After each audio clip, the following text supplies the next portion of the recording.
ஆட்சி மாற்றம் நடந்திருக்கு. இந்த ஆட்சி மாற்றம் நடந்து ஒரு மாசத்திலேயே தமிழ்நாடு இன்றைக்கு அதல பாதாளத்துக்கு போகக்கூடிய ஒரு சூழ்நிலை ஏற்பட்டிருக்கு.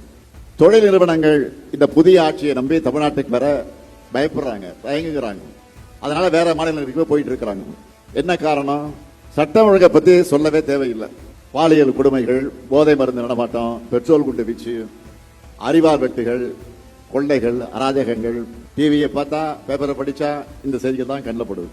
அதுலயும் குறிப்பா நிறைய குற்றங்கள்ல ஆளுங்கட்சிக்காரங்களே சம்பந்தப்பட்டிருக்கிறாங்க. இதுதான் வேதனை. இன்னொரு பக்கத்துல மின்வெட்டு, விவசாயிகள் போராட்டம், பல்வேறு பிரச்சனைகள். ஆனா எதை பத்தியும் கவலைப்படாம ஒரு டேக் டைவர்ஷன், திசை திருப்புற வேலையில இந்த ஆட்சி நடந்துட்டு இருக்காங்களே தவிர இவங்களோட இந்த டெக்னிக் மக்களுக்கு இப்ப புரிய ஆரம்பிச்சிருச்சு. இப்பதான் பேச ஆரம்பிச்சிருக்கிறாங்க. தப்பு பண்ணிட்டோம், ஓட்டு போட்டவங்களும் கஷ்டப்படுறாங்க, ஓட்டு போடாதவங்களும் கஷ்டப்படுறாங்க. இப்போ அவங்களே இப்ப தன்னெழுச்சியா பல இடங்கள்ல போராட ஆரம்பிச்சிருக்கிறாங்க. இந்த சூழல்ல மக்களுக்கு துணையாக நாம தான் இருக்கணும். தமிழ்நாட்டை காக்கிற பொறுப்பும் கடமையும் திராவிட முன்னேற்ற கழகத்தான் அதிகமாக இருக்கு.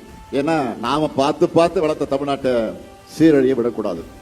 தேர்தல் எப்ப வேணாலும் வரலாம், எப்ப எது நடந்தாலும் நாம ரெடியா இருக்கணும். எந்த நேரத்தில் தேர்தல் வரலாம், எந்த சூழ்நிலை வரலாம், 100% நம்ம ரெடியா இருக்கணும். எனவே கழகத்தினுடைய வெற்றிக்கு இந்த நிமிஷத்திலிருந்து உழைக்க தொடங்குவோம்.